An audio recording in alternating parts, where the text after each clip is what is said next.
এটা বাউন্ডারি 364। এটা হইল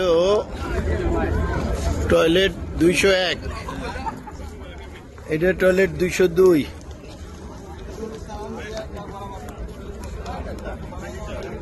এই 201 টয়লেট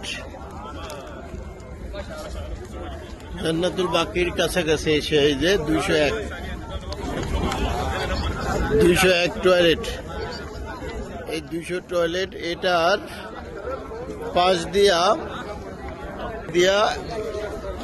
এই যে রিয়াজুল জান্নায় এখান দিয়ে দেখেন এই যে এই লোয়ার যে ব্যারিকেড, এই যে ছাতা, এই ছাতা, এই যে ছাতা, এই ছাতার এখানে এই জায়গায় দেখাইয়া এরপরে ঢুকতে হবে। ছাতার এখানে দেখাইয়া ঢুকতে হবে এই জায়গায় দেওয়া। এই যে এখান দিয়ে ওই লাইনে এখান দিয়ে দেখাইয়া যাইয়া আবার ওই লাইনে যাইয়া ওখানে দেখাইয়া তারপরে ঢুকে যেতে বেরিয়ে জন্য। 202 নম্বর টয়লেট আর 201 নম্বর টয়লেট এই যে ছাতার এখানে।